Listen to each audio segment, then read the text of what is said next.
Efendim iyi akşamlar. Evet, yine bir halk meclisi gecesindeyiz. Bu akşam sizlere Akdeniz Köyü'nden sesleniyoruz. Ben ilk defa geldim buraya. Hemen girişte onu söyleyeyim. Çok hoş, henüz gün batmadan tam geldik. Çok hoş bir köy. Umarım sorunları çok yoktur ama o anda tabii konuşacağız. Gerek buranın sorunlarını, gerek ülke sorunlarını ne dile getirmek isterseniz bunları konuşacağız. Sevgili muhtarımız teşekkür ederiz. Bize yardımcı oldu bu platformu yaratmada Sayın Bozalan. Güzel, hava da çok güzel. Dışarıda İsmail Çakmak Kahvehanesi'nde buradaki vatandaşlarımızla birlikte olacağız. Hemen açılış sözünü Sayın Reşat Akar'a vereyim. Sonrasında da sizlerin konuşmasını istiyoruz. Sizler için geldik. Onun için bol bol bu platformu bulmuşken sıkıntıları, sorunları konuşursanız çok güzel olur. Buyurun Sayın Akar. Evet, herkese iyi akşamlar diyorum ben de. Sayın Tarık Tarkan Bozalan'a, muhtarımıza teşekkür ediyoruz. Sayın Çamsev Başkanı Adı Güzel Akdeniz Bey de bizimle. Bölge sakinleri, ekran başında bizi izleyenlere, herkese sevgi saygılarımızı gönderiyoruz buradan. Gerçekten güzel bir köy. Akdeniz Köyü hakkında çok haber yaptık. Çok köşe yazısı yazdım ben. Televizyon programlarında defalarca konuştum.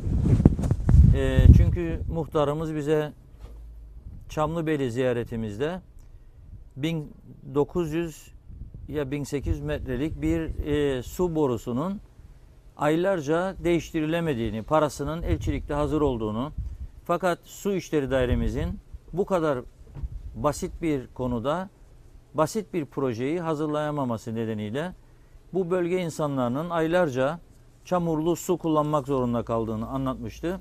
Gerçekten çok üzüntü verici bir durumdu. Biz bunu bir görev kabul ettik o zaman ve ısrarlı yayınlar yaptık. Sonunda da bu köyümüzün su boruları projesi çıkarıldı, bağlandı.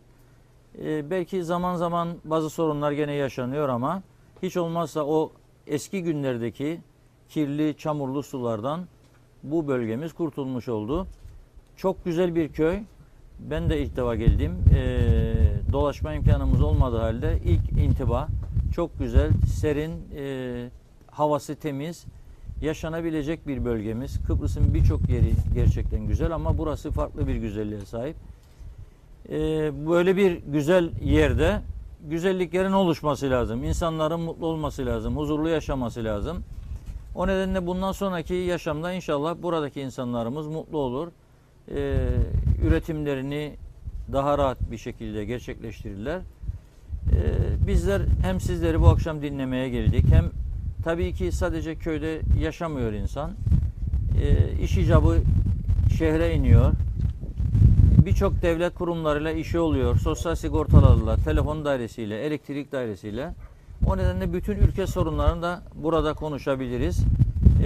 Herkes düşüncelerini aktarabilir. Zaten hemen hemen ülke sorunları her bölgede işittiğimiz sorunlardır. Hayvancıların ürün bedellerini alamama sorunu vardır. Bunun dışında elektrik kesintileri vardır. Telefonlar vardır. Birçok ciddi sorunları var maalesef ülkemizde. Herkes bu konularda konuşabilir. Ben herkese hoş geldiniz diyorum ve dilerseniz ilk sözümüzle muhtardan başlayalım. Evet. Evet. Biz sizlere hoş geldiniz diyoruz. Öncelikle biraz önce Reşat Bey'in aktardığı gibi biz yıllarca su konusunda çok kötü günler geçirdik. Kadınlarımız isyan noktasına geldiydi. O program bizim köyümüzün o sudan kurtuluşumuz oldu. Çünkü kucak dolusu teşekkürlerimi iletmek istiyorum burada halkımın önünde. O program ve ardından ısrarlı haberleriniz isyan noktasına getirdiği o bakanlıkları ve günün sonunda bizim koşuşturmalarımızda da paranın bloke olduğunu ve projeyi getirmesini bekliyordu elçilik. Ve çözdük o sorunu. Şu an arıtılmış temiz su geliyor köye. Bunun akabinde evet dediğiniz gibi biz kenarda köşede bir köy kaldık. Her zaman tek yolda kaldık. Hep isyan ettik buna. Ama şu an o bakirliği, o zengin ormanı, o güzel havası, o güzel doğasıyla büyük bir farkındalık oldu köyümüzde. Bu Kıbrıs'ta tertemiz, bakir bir alan kaldı. Ve bunu değerlendirerek, bu doğallığını değerlendirerek köylüyle işbirliği içerisinde daha güzel günlere gideceğimize inanıyoruz. Ben öncelikle Diyalog TV'ye geçmiş yıllarda bize, köyümüze, Akdeniz'imize verdiği değerden dolayı çok teşekkür eder. Sözü köylümüze bırakmak istiyorum. Peki. Şimdi Teşekkür ederim. tabii açık alandayız ama bir uyarı yapmamız lazım. Sigarayı söndürmemiz lazım yayında. Çünkü göründüğünde sıkıntı olur bizim açımızdan. En başta uyarmadım, ben özür dilerim. Evet, muhtarımızla yaptık açılışı. Biraz devam edelim sizlerden. Aslında verelim eski muhtarımıza, hem sizi de tanıyalım. Biraz şeyden de bilgi alabilirdik aslında. Fark İlk etmez. sözü alan yalnız en son programın sonunda şarkı da söyleyecek. Onun için Buyurun, neyse buyurun. Evet, öncelikle köyümüze hoş geldiniz. Hoş bulduk. Diyalog TV'ye bu güzel programdan dolayı çok teşekkür ederiz. Böyle imkanların sık sık olması arzu ediyoruz. İnşallah ileriki günlerde de böyle programlar yaparız. Ben öncelikle şunu söylemek isterim. Kuzey Kıbrıs'ın batısında denize 2 kilometre uzaklıkta, yanlış değilim herhalde, 1,5-2 kilometre uzaklıkta, tarihi eserleriyle, kültürel değerleriyle çok şirin orman içerisinde bir köyümüz vardır. Bunu herkes biliyor. Ben çok konuşmayacağım. Bir sorunla bahsedeceğim. Çünkü çok sorundan bahsettiğimiz zaman uzun yıllar muhtarlık yaptım. 16 yıllık. Makamlarda da 10 sorun birden söylersen karıştırırlar. Onun için bir sorun üzerine gidin. Ciddi bir sorun üzerine. Benim temennim ve arzum köyümüzün öncelikle çıkmaz sokaktan kurtulması. Bunu tüm köy halkı zaten fikirdir. Öyle zannediyorum. Şu an Güzelyurt'a ve diğer bölgelere asfalt yolumuz yok. Ne yazıktır ki 1974'ten önce taşları dizerek yapılan yollar bugün bu imkanların olmasına rağmen bir türlü yapılamıyor. Belki mali sorunlardandır, belki başka sorunlardandır. Bizi bunlar ırgalamaz. Halkın istediği bugün bir de değişik bir konu vardır. Akdeniz Köyü Girne ilçesine bağlı olmasına rağmen muhtarlık ve belediye olarak maalesef tüm sorunlarımız Güzelyurt'ta yapılmaktadır. Bu da çelişkili bir durum. Girne ilçesine bağlıyız. Muhtarlık ve kaymakamlık olarak, belediye olarak, ancak bugün elektrik sorunumuzu ve diğer sorunlarımızı Güzelyurt'la çözüyoruz. Bu da bir karmaşık bir durum. İlgili makamlar, bakanlarımız sık sık köylerimizi ziyaret etmekte ve maalesef söylediğimiz sorunları, yollar ve biraz sonra diğer arkadaşlar başka sorunları da söyleyecektir. Bunlar hep evet yapacağız, en kısa zamanda maddi bütçeyi bulalım, yapacağız diyorlar. Ama bizim istediğimiz, özellikle benim istediğim bir an evvel Akdeniz köyünüz çıkmaz sokaktan kurtulması. Güzelyurt'ta biz 1980'lerde okuduk, yağın geldik Güzelyurt'tan bu köye. Yaklaşık yarım saatlik 40 dakikalık bir yoldur. Bu yolun asfaltlanmasını Sayın Bakanımız Kemal Dürüst de burada tüm köy halkının önünde söz vermiştir. Muhtarımız da sık sık bu konularda değinmektedir kendisine ve diğer makamlara, hakkını yemeyelim. Benim istediğim bu. Bu şirin köyün tarihi, kültürel değerleriyle daha güzel bir şeye gelmesi. Bir de çok ciddi bir durum var. Belki ben turizmden geldim. Yaklaşık 13 yıl otellerde çalıştım. Satın alma müdürlüğü yaptım. Bizim havamız rüzgar doğudan batıyadır ve sörf turizmi vardır. Geçmiş hükümetler döneminde bir sit alanı yaratıldı ve bu sit alanı kaplumbağaların koruması altında maalesef bütün sahil kapandı. Hiçbir yatırım yapamıyoruz. Şunu da söyleyeyim. Doğaya, betonlaşmaya karşı olan bir insanım. Ama belli bölgelerimiz, upuzun bir sahil şeridimiz vardır. Güzel bir şey dediniz siz değerli arkadaşlarımız. Bu köye ilk defa geldik ama gönül ister ki başka zaman geliniz ve bu sahili bir görünüz. İnşallah. Göreceksiniz neler vardır. Zaman Belli bölgelerin zaman geleceğiz kaplumbağalara zarar vermeden, betonlaşmadan belli bölgelerin buradan duyuruyorum. Açılması ve zannederim mecliste bu konu görüşülür.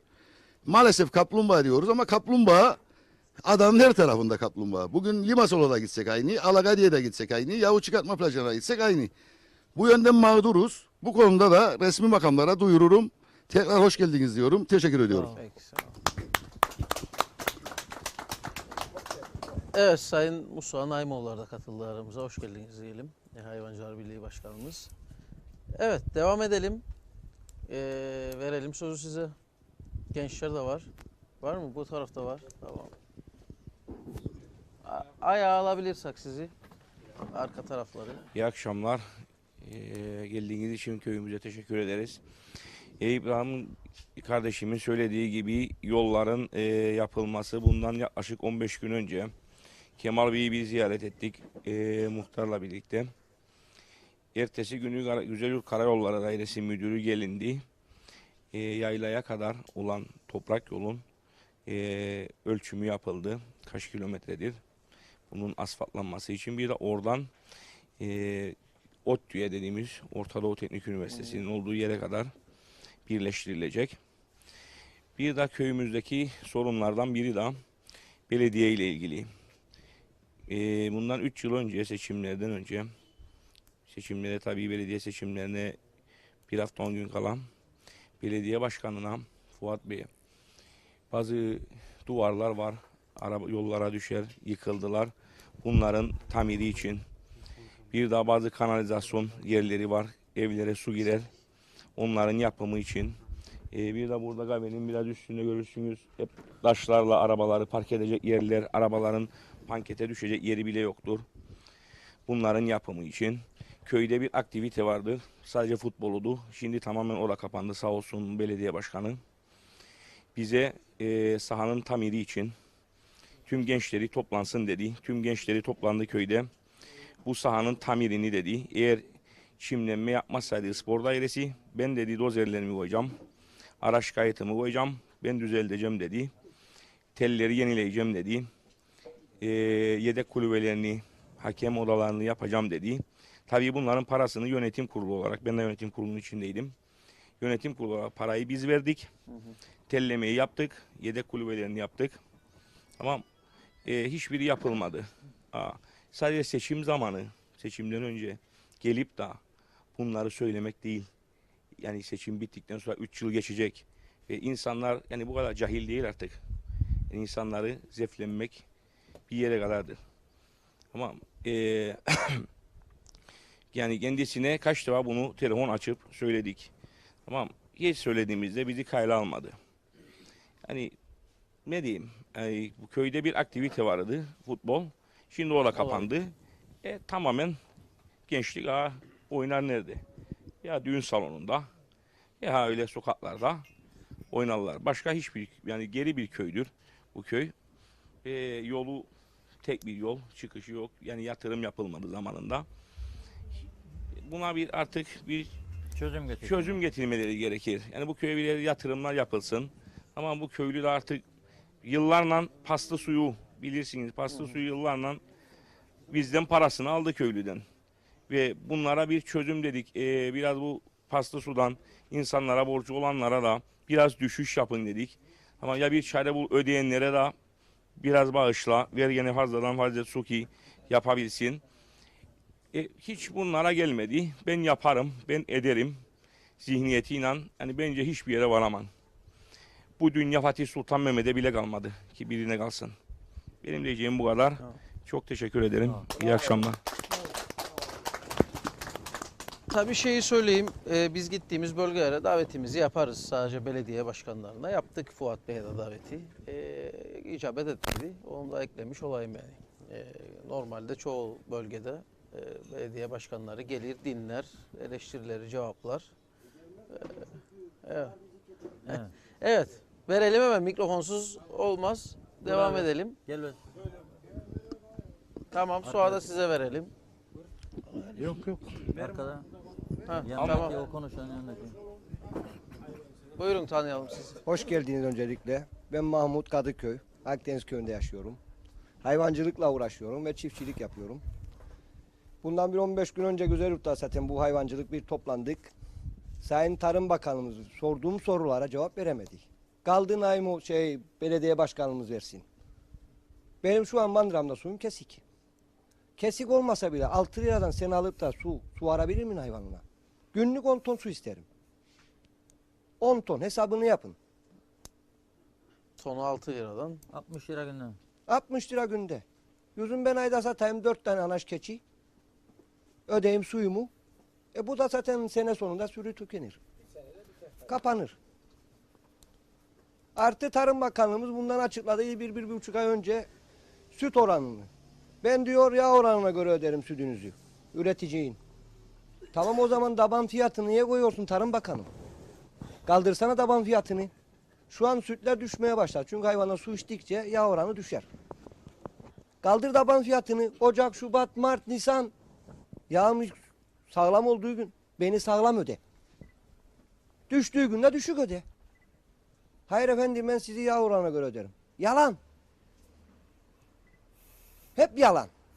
Politikalar yalan. Artı bu Brüksel olay. Avrupa Birliği'yle işbirliği tarıma çok güzel bir şey. Ben katılırım. Bu taramalar. Taramalar. Ben ilklerden biriyim. Kıbrıs'ta. 2014'ten beri bende Brüksel var. Gerçeklerdi söyleyelim size bunlar. 2015 Haziran ayında Haziran'ın 3'ünde benden kan alındı. Bütün sürümden. Test yapıldı. Brükseller hayvanım çıktı. Kendi gönlümle 42 tane hayvanımı imha ettiler. Çukura attılar ha. Yok şimdiki gibi kasap alıyor, bazlıyor, eti yeniyor. Daha önce bu hayvanların eti yenmez miydi? Hep birileri para yesin diye yapıyorlar bunu. Yolsuzluk var bu işlerde. Ben her zaman da üstüne basarım. Kimsesinden de bir korkum yoktur. Allah'a şükür. Gün çalışır, gün yerim. Birine de borcum varsa da ödemem, çıksın karşıma. Bugün ödemezsem yarın öderim. Ben halal parası kazandım. Helal, haram değil. Helal. Ne oldu efendim? Beni karantinaya aldılar mandramı. Sayın Başkanım da buradadır. Kendisi çok iyi bilir. Karantina demek hükümet devletin bu mandrayı, bu sürüyü karantinaya aldı. Ve benim karantina kağıdım var elimde imzalı mühürlü. Hala daha tutarım. Her 6 ayda bir benim mandramı sen kontrol edip hastalıklı hayvanımı sen benim tüketeceksin. Beni ar durumuna getireceksin. Evet. Benim ısrarlarım üzerine yanlış politikaların kurbanı oluruz işte. 2016'nın Aralık ayında ben bağıra bağıra veteriner dairesinde Avrupa kapsamı içerisinde bana gelip gelen ilklerden aldılar kan. İlk alınlardan Avrupa kapsamı içinde gelen ilk benden alındı. Tüleyt. 2015-2016 Aralık 38 tane çıktı. 38 tane sütlü anaç keçim gitti. 2 Mayıs'ta geldiler tekrar kan aldılar. Temizlemeye devam. Şimdi çıkarsa tekrar Brükseller hayvan ne olacak? Ben ne yapmam lazım şimdi? Burada herkese sorarım. Ben bu hükümete dava açmak hakkım var mı yok mu? Benim sürüm tükendi. Benim geçimim var. 2 çocuğum var. Kirada otururum. Bankalara taksitlerim var. Yem borçlarım var. Benim anaç keçim gittikten sonra yavruyu bırakmışım. Bir yavrunun bakımı büyüdüp de anaç keçi olsun 3 yılını alır. 3 yıl uzun bir süre bu. 3 yıl. Ben 3 yıl bir yavruyu besleyeceğim ve onun üstünden maksıl yiyeceğim ve borç ödeyeceğim. Nasıl borç ödeyeceğim? Hayvancı bağırıyor. Biz de işte hayvanca şunu destek yaparız, işte bunu yaparız. Ama bunu yaparken de bu yandan da küreğiyle kuyumuzu kazarlar yahu. Ya bir şey söylemek istemiyoruz ama buramıza geldi artık. Yeter dedik. Yeter ya bu kadarı yeter artık. Günü gününe diyordu Tarım Bakanı konferansta biz ödemelerimizi yaparız. Sütü ve teşvikleri. Ben de aynen şöyle dedim. 45 artı 15 mi Sayın Tarım Bakanım? 45 gün benim süt paramı sen içeride tutuyorsun. Ve 15 günde öyle doluyor. Ve 2 ayda bir sen bana bir liste süt parası çıkarıyorsun. O da üstünden 3-5 gün 10 gün geçiyor. Başkanım buradadır söyleyebilir. Evet. Teşvikleri diyor günü gününde öterik. Mayıs geldi. Kurbanını seveyim. Aralıkta ödenecek teşvik Mayıs geldi. Ben bingo ayla işlerim yem sanayisiyle. Benden faizini çatır çatır sütümden alır. Ya benim 2 aylıkta süt param gidiyor bingoya. Çünkü neden? İçeride 45 kaldığı için. Ben 45 2 ay geriden ödeme yapmaya başlarım. Bu mu ya düzen? Bir de diyor Avrupa böyle şöyle edecek. Avrupa böyle. Biz böyle hiçbir yere gidemeyiz. Hiçbir yere bu memleket gidemez. Avrupa Birliği'ne gitmek isten git o yanlısını gör. Ben 8 sene çalıştım Rum tarafında. Severim yani sevmem. Ama düzenleri farklı. Hayvancıya öyle bir önem verirler ki aklın durur. Doğan yavrusuna bile teşvik ediyor. Küçük başa çok önem veriyorlar. Bizimkiler diyor şimdi küçük başa önem verelim. Nasıl vereceksin? Tükettin. Adada sen küçük başı tükettin. Biz bas bas bağırırken yalancı olduk, hırsız olduk. Ama gel benim devletler bizim hırsız. Kaç tane var şimdi hayvanınız? Ya kaç tane olması önemli değil. Yani tükenir Zaten benim sürekli. hayvanımın sayısına göre borcu olur. Biz zaten eksiden başlarız. Artıyla başlayan yoktur. Çıksın bir üretici burada ben hayvancıyım diyor ben artıda giderim. Yalan söyler. Bir düzlambazlık yapar da artıda gider. Bak bir hayvancı çıkıp da ben artıda giderim derse o hayvancı yalancılık yapar. Bir düzen ya sütüne su katar satar ya hayvanına bir şeyler yapar da karına gider. Kesinlikle kar etmem. Yani hayvancı olmayanlar çoğu var burada ama herkes bilir bunu. Evet. Beni en çok canımı yakan bu Brüksel olayı. Avrupa Birliği'nin Brüksel olayı. Ben orada da söyledim kendisine. Ya biz bu şekilde Avrupa Birliği'ne gidemeyiz. Sizin yanlış politikalarınız yüzünden üreticileri siz mahvedemezsiniz. Ben mahvoldum şimdi. Ben mahvoldum şimdi. Kim ödeyecek benim bankalara bu Nasıl? taksitlerini? Brüksel Kimsesi. olduğu Evet. Ha, gününde ödemelerini yapsa belki biraz daha önüne giderik. Onlar da yok. Evet, peki. Artı bir şey daha değineyim burada hayvancılık konuyu açmışken. Mesela hayvan bir dakika işte. Hayvan küpeleri var. Numaralar var üstünde okunmak için. Anaç keçilerimizde mesela düşüyor. Ovaya çıkar. Takılır kopar.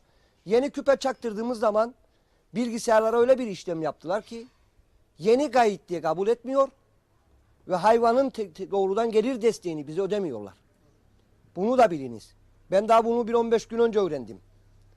Hayvanın kulağından küpe düşüp de yeni küpe çaktırdığın zaman o hayvanı 15 ay sonra ödemesini alıyorsun. Ama benim hayvanım anaçtır. Ben bunun bas parını yaptım 15 gün önce. Sistem diyor bu şekil diyor kabul etmez. Eski numarasını gösterin. Sistem okusun yeni bir numarayı kaydet. Zaten kulağında küpesi olduktan sonra ben yeni küpeyi niye çaktırayım hayvanıma? Evet. Anaç hayvanıma. Ha yavruya çaktırın kabul ederim. Ya bir de bu konuda yani ya Tarım Bakanlığı'nın belki kulağına gider. Bizi canımızı yakacak o nokta budur. Teşekkür ederim. Evet. Her türlü gider konuştuklarınızı hiç merak etmeyin. Evet, bu arada bu program bu akşam başlamazdan önce bir haber aldık. Bakanlar Kurulu bir karar almış bugün öğleden sonra. 18 Mayıs'a kadar çiftçi, hayvancı ve balıkçılara 33 milyon dağıtacakmış. Demek ki aylardır ödenmeyen süt bedelleri herhalde 18 Mayıs'a kadar ödenecek şeklindedir. Mustafa Bey burada. İçeride alırız Herhalde şimdi sonra Mustafa Mustafa Bey bizi aydınlatacak bu konuda. Evet. Buyurun tanıyalım sizi. İyi akşamlar. Önceliğine hoş geldiniz. İsmim Cemal Sa'razam. Şimdi Mahmut bir şey söyledi ama eksik söyledi. Ben tamamlayayım. Şimdi dedi ya hayvanlar Brüksel'alıdır, devlet aldı da. Benim hep merak ettiğim bir şey var ya. Bu insan hayatı böyle Mikrofonu böyle biraz yakın. oğlak kuzu kadar böyle ucuz mu acaba? Neden? Şimdi bu çocuğun hayvanlarda bilhassa problemlidirler.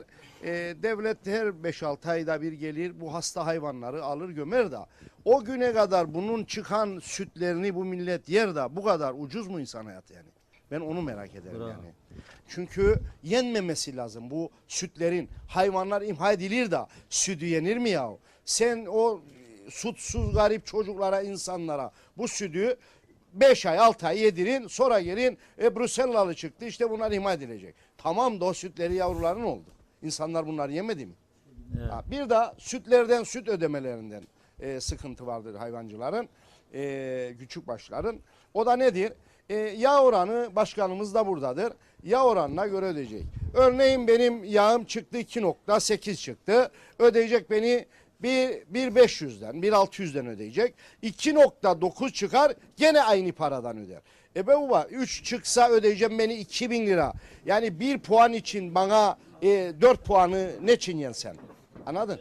Bir de bu önemli. Yani bu süt konusunda bu da başkanımız burada daha iyi bilir bu işleri. Yani bu da önemlidir yani anladın? Yani 1500'e diyelim ki 3 noktadır yağ oranı keçinin 1500 öder. Örnek veririm. Ha, 3.9'dur. Gene öder 1500. Ya 4 olursa 1.700 ödeyeceğim. Olmadı, bir sayı eksiktir. Bir şey eksiktir. Ona da bir değer koysan günahtır. Bu hayvanlar güneşin altında, çobanlar, bu hayvan üreticilerin yazıktır yani, anladın. Benim diyeceğim bu yani. Peki. Evet. Evet, devam edelim hemen. Verelim sözü.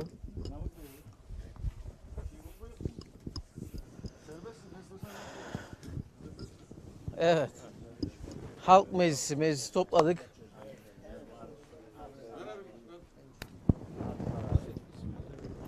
İyi akşamlar. Namık Nurioğlu.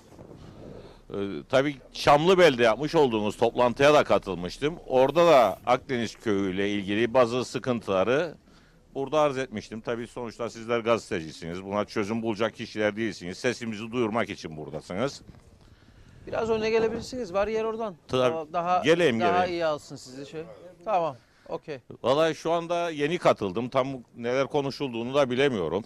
Ama bildiğim, aklıma şu anda toparlayıp da söyleyebileceğim size, köyün ortak sorunu olarak gördüğüm benim sorunlardan birisi, birçok siyasinin bizlere söz vermesine rağmen yerine getirmediği, buradan köy dışından eski askeri kampa doğru olan yolun asfaltlanmasıyla ilgili sözler verilmiştir defalarca Ulaştırma Bakanları tarafından, gelip giden siyasiler tarafından. İnanmamamıza rağmen gene kendimizi kandırıyoruz ve bu insanlara inanmak istiyoruz. Her defasında da haklı çıkıyoruz tabii. Bir bu sorun var. Bundan yıllar önce yine dedik ki ya bizim Akdeniz köyüne dönen sağlam büyük bir köyü gösteren bir levha yok. Lütfen bir köy levhası takın bize.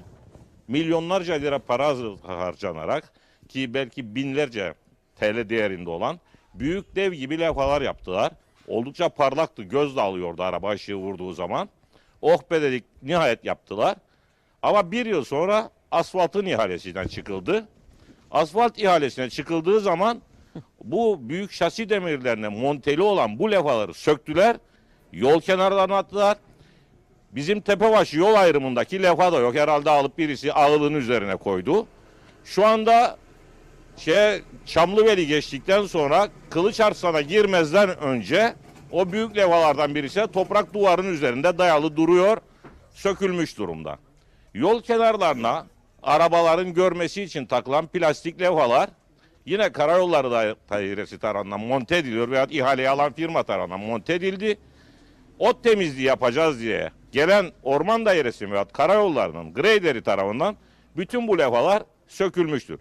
Sizler de geri giderken göreceksiniz ki yol kenarında yolu gösteren, yol kenarını gösteren tek bir levha dahi yoktur. Evet.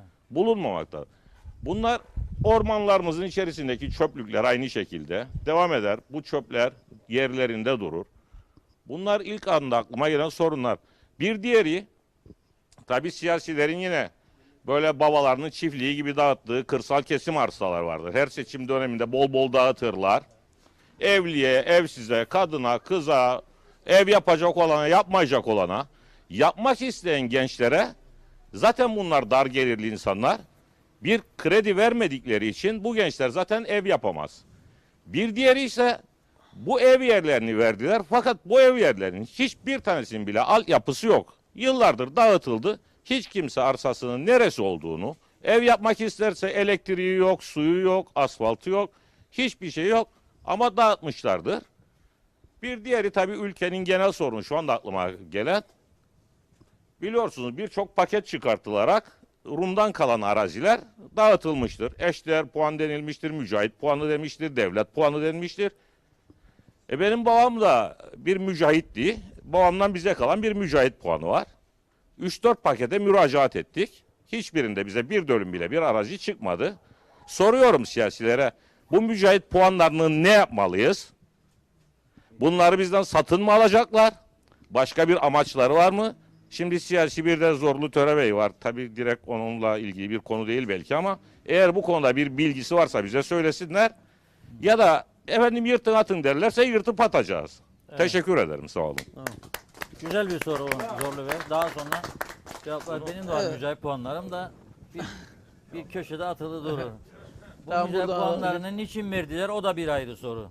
Vatan hizmeti puan karşılığında olmaz benim bildiğim. Ben onun için hayatımda müracaat etmeyi düşünmedim ama vatandaş da verince alıyor. Evet. Yolları kilidi ya. Bir dakika mikrofonu Mikrofonu alarak. konuşmayın ha. Yolları da kilidi. İşte doğru söyledi. Ben de buna hep Greylerci'yi de durdurttum. Daha geçen sene daha fotoğraflarını da As TV'de yayınladık da. Asfaltları patladılar. Bir de hep çukur kazar her sene orman temizleyecek. Çayırı hani misali iki sizden biri bizden gider ya. Hani dedi ya vurdum işte ama ikiden de onlardan gitti ya bizde de aynı. Şimdi onu temizleyecek otu değil. Bakın yollara giderken hep yollar kaldılar Yazık günah değil mi ya? Yani insan lastiği patlasa da yolun dışına kaza yapar ha. Yani bir de onlara tabellalar. Ben de durdurttum arkadaştaki Gleyleri sürer Çamlıbelli'ydi. Onunla da tartıştım. Dedi başka şikayetin varsa gideceği bakanlığa şikayet et. Ya her sene bu. Otları daha güzel bir şeyle temizleme, ilaçlama veya daha bir yöntemi yok mu acaba bu işin? Her sene gazla görün hepsi çukur oldular. Teşekkür ederim. Evet. Ver bakalım.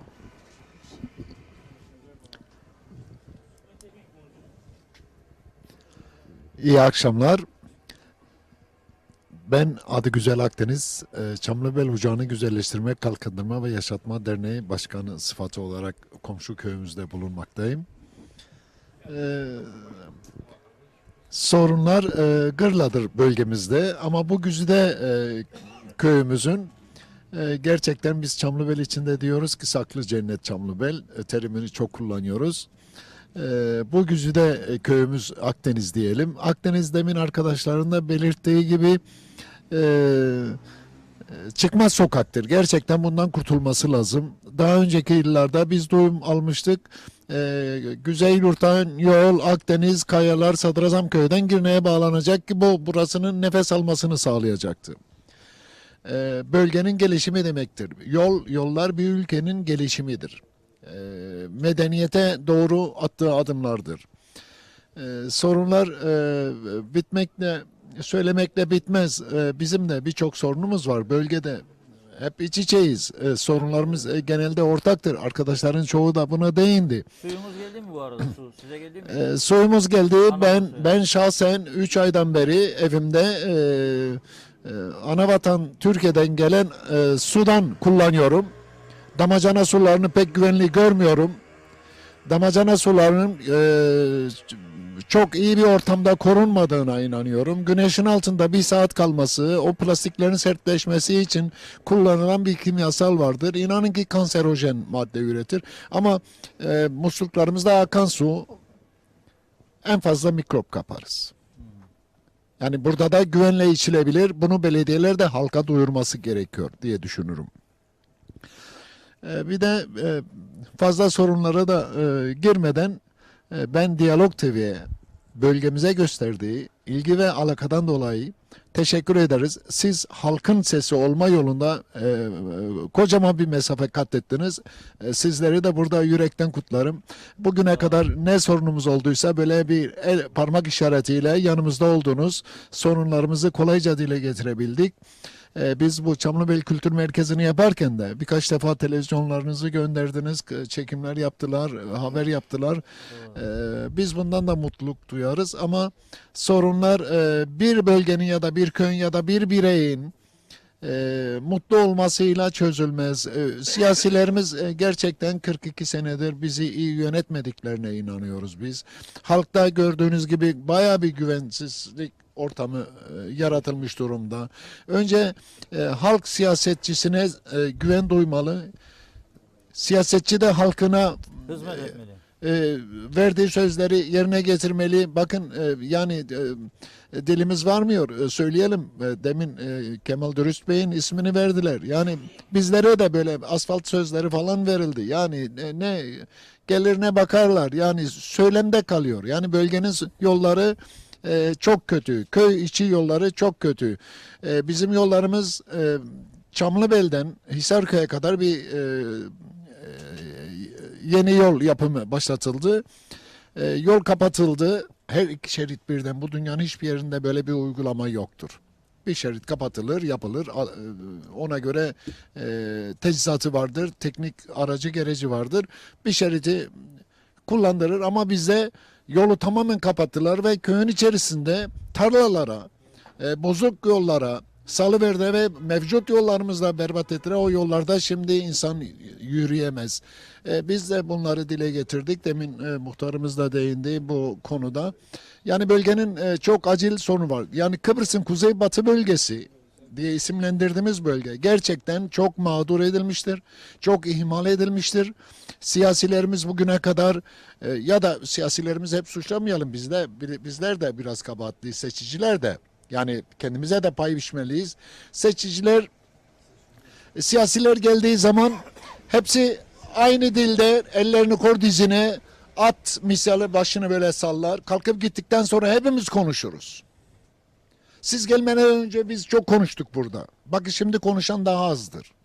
Yani keşke, yani konuşan toplum iyidir. Şeyi bekliyor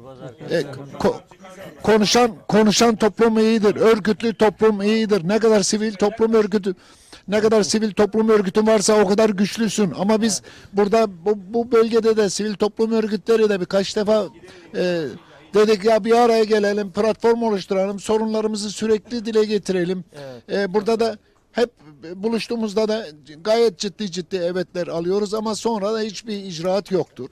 Yani bölgede hatırı sayılır birkaç tane sivil toplum örgütü var, TEP'ler vardır, Çamsev. Yani. Evet. Daha örgütlü mücadele edelim. Daha ses vermek lazım. Biz uğraşıyoruz Çamsev olarak, köy kadınlarımızı örgütleyelim, yeni bir örgüt kurun diyoruz. Ne kadar örgütliyseniz o kadar güçlüsünüz. Ama yine de bu yeterli değil. Siyasilerimiz gerçekten halka güven tazeleyecek adımlar atmalıdır. Halkla Sessiz kucaklaşmalıdır. olanı da duyamadık. Halkla kucakalaşmalıdır. Halkı yeniden güvenini sağlamalıdır. Yani umudunu yitirmiş bir toplum. 42 seneden beri diyor hep aynı nakarat dinledik. Hep aynı telden çalındı diyor. Yani bundan sonra diyor ben sandık başına gitsem ne olacak diyor. Evet, yani doğru. bu güven tazelenmesi bence çok önemlidir. Toplumun kendine gelmesi çok önemlidir. Ayakları üzerinde durması çok önemlidir. Üreten toplum çok önemlidir. Biz çoğumuz üretimde koparıldık. Gerek göçmen gelen gerek yerli insanlarımız hep toprak insanı. Akdeniz bu konuda biraz daha şanslıdır. Bizde memur çoktur. Biz üretimde daha çok koparılmışız. Bir gerçek varsa Baf insanı şeyden geldiler hepsi Antroliko Baf'tan geldiler Gündoğdu köyünde. Hepsi üretici toprakla uğraşırdı. İnan ki şimdi kimse eğilip bahçesine yaşlılar bizim ekranımız ya da bizden biraz daha yaşlılar toprağı sever toprakla uğraşır. Onun dışında böyle koparılmış soğutulmuş yani sürekli dizinin üstünde telefonuyla bilgisayarıyla oynayan bir genç nesil ürettik. Bu bize acı veriyor bence. Evet. Biz geriye dönüp baktığımızda gerçekten acı veriyor. Biz yarım gün okurduk, yarım gün hayvana giderdik, yarım gün bahçeye giderdik. Ama bu gençliğimiz esas ana temeli de toparlayacağım. Ana temelde köylerde biz sosyal faaliyet gösteremiyoruz. Spor sahaları hepsi kapalı, spor kulüpleri hepsi kapalı. Bizde de bayağı çaba gösterildi. Bir halı saha yapılacaktı. Belki bütün bölgeye cevap verebilecek durumdaydı. Ama bir türlü ulaşılamadı. Tamam her yere yapılması lazım. Şimdi siz de güzel şeylere layıksınız. Tamam. Teşekkür ederim. Teşekkürler sağ olun. Tamam. Şimdi verelim Hazamıza. Tamam. Ayağa alalım sizi lütfen. Bir daha tanırsak. Öncelikle hoş geldin derim.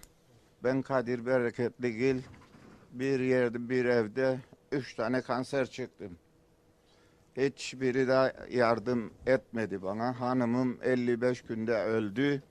Kızımın buradan kestiler. Daha tahlili. Ben 4 senedir kanserim. Hiçbir yardım bir yerden görmek de istemem.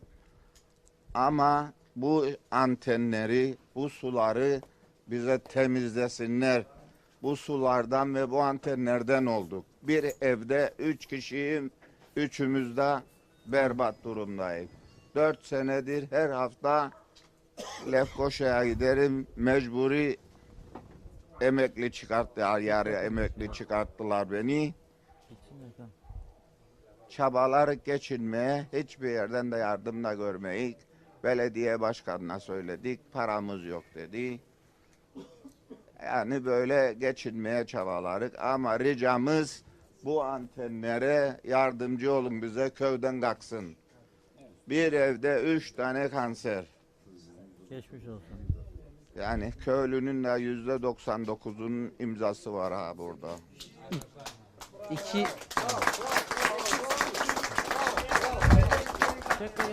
Kağıt tutarken. Evet, söyleyeceğim bu kadar. Teşekkür ederim. iki köyünde iki anten de var herhalde. Köyün içinde. 2 tane antenimiz vardır. Kaç tane imza var toplanan? %90'ın imzası vardır burada yani. Buyurun görün. Uzat Tahsin. Tamam.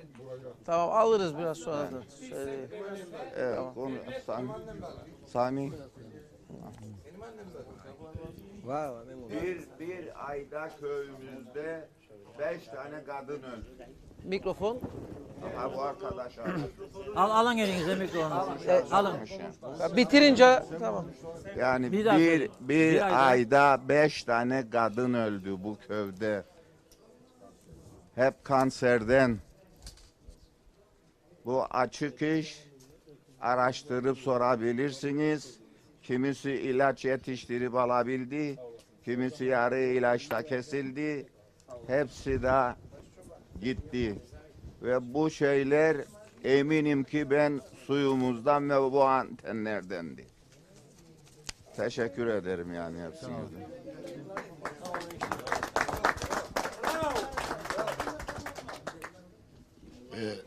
Evet tek tek konuşmayalım. Yalnız yayındayız. Herkes mikrofona konuşsun sadece lütfen. Mikrofon alınca. Şimdi İbrahim Güren tekrar söz aldım. Çok kısa konuşacağım bu konuyla ilgili. Evet. Çok geçmişte Telsim Türksel adaya gelirken bu konuyu mecliste gündeme getirdik. Buradan çok şiddetli bir soru sormak istiyorum ilgili makamlarımıza. Daha önceleri bu konuyu ben Sayın Eroğlu Başbakanıken, Sayın Serdar Denktaş Başbakan Yardımcısıken ve diğer arkadaşlar orada ziyaret ettik ve bu soruyu sorduk. Bu antenler gerçekten bir garantisi var mı? Radyasyon saçıyor mu? Yoksa başka bir nedenden dolayı mı bu kanserler oluyor? Cevap şu mecliste. Mecliste oldu bu olayı. Basa basa söylüyorum. Herkes görüyor. Cepten cep telefonları çıkarıldı. Tekrar soruyorum. Cep telefonu mu daha şiddetli bir radyasyon veriyor, antenler mi veriyor? Bu konuda hiçbir zaman bir çözüme ulaşamadık. Köylü çok rahatsızdır zaten örnekleri verildi. Bu konudan sayın makamlardan halka duyurmaları lazım. Yetkili makamlar, bilmiyorum daha önceleri ölçüm için köylere geldiler ve radyasyon ölçümü yapıyorlar. Bunu insanları aydınlatsınlar. Aydınlatmazlarsa kiracıları da haklı. Turkcell, Telsim gelip evlerin üzerine dikiyor. Bir kira sözleşmesi yapıyorlar ki kişilerle. Kişiler kendileri bu antenleri atmak isteseler de atamıyorlar. Onun için ilgili makamlardan bu konuyla ilgili bize gerçekten bu antenlerin radyasyon saçıp saçmadığını, cep telefonlarının mı daha fazla yaydığını aydınlatmalarını önemli rica ediyoruz, arz ediyoruz. Teşekkür ediyorum. Al şeyi.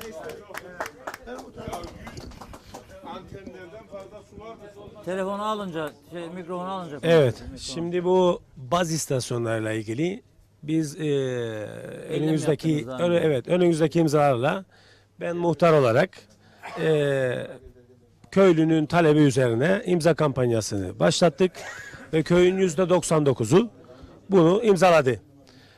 Bununla avukatımızın yazısıyla Turkcell ve Telsim'e genel müdürlüklerine bir uyarı mektubu yazdık ve birer randevu talep ettik ve görüşüldü kendileriyle. Telsim daha açık, daha duyarlı davrandı. Bunu köyün dışındaki mera alanı, bakanımızı getirdik buraya.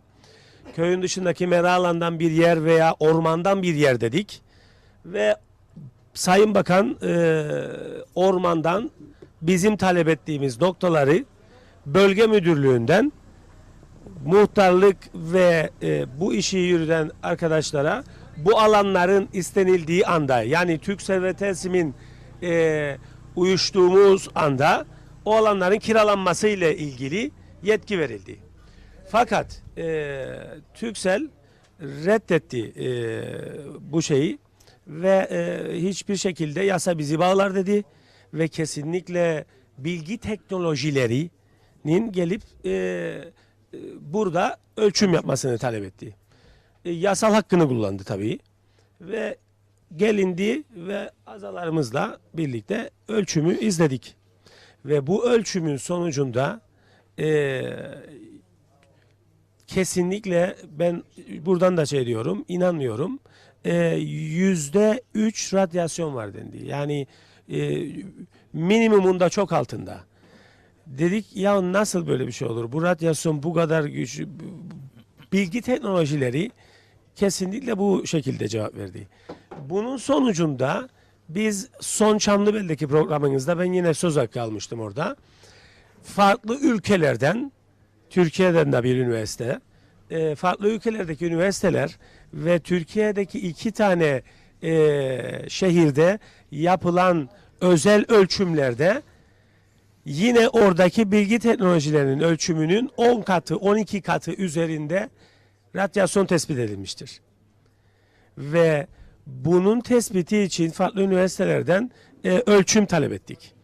Eğer bu ölçümleri sizler de bize destek verirseniz ve Kıbrıs'ın birçok noktasında, çünkü geçtiğimiz hafta da Yayla Köyü aynı imza kampanyasını başlattı ve Yayla Köyü'nde de %99 dışarı çıksın diye imza alındı. Eğer sizler de buradan şey olursanız bize ve adanın birçok noktasında eş zamanlı radyasyon ölçümü yapılır, ben inanıyorum ki kendilerinin ölçtüğü radyasyon çıkmayacaktır. Çünkü yasalar ona göre düzenlenmiştir. Kesinlikle oradan alınan ölçümle hiçbir yasal destek kalmıyor bize. Bu konuda bu noktaya geldik. Bunu belirtmek isterim. Peki. Şimdi aslında cep telefonları konusunda ben yıllarca yayın yaptım çok. Ve birkaç defa bu Telsim ve Turkcell yetkilileri de gelip bizi ziyaret etti. Bunun tam olarak kanıtlanmadığını, cep telefonu kullanımının kanser yapıp yapmadığının onlara göre yapmıyor. Devlet yöneticilerinin iddiasına göre neden bu değildir? Başka ülkelerdeki limitlerin üzerinde değildir. Bunun yaydığı radyasyon. O nedenle bu değildir. Ben tabii ki bu konuda muhtarımızın söylediği sözlere katılırım. Önerisi yerindedir. Belki bunun masrafları karşılanarak dışarıdan uzman birilerinin getirilip bu konuda ölçüm yapmaları belki doğru olur. Değerli dostlar, öncelikle Sayın Akar, arabanız hayırlı olsun. Bugün herhalde ilk programa geliyorsunuz arabanızla. Hayırlı olsun. Bu da Akdeniz köyüne nasip olmuştur. Bundan sonra internet olmayan her yere de gidebilirsiniz rahatça. Evet. Bu da güzel bir gelişmedir. Şunu ifade etmek istiyorum ki gerçekten bu su konusu, bugün 32. programı yapıyorsunuz. Öncelikle bu 32. programda bile halen daha söylenmektedir. Emin olun ki bütün belediye başkanlarını tek tek aradım. Bütün belediye başkanları. Dışarıda olduğumuz için çok şey edecek. Bir araya gidelim biz bitene kadar ezan. Kısa bir ara, ezanın ardından beraber.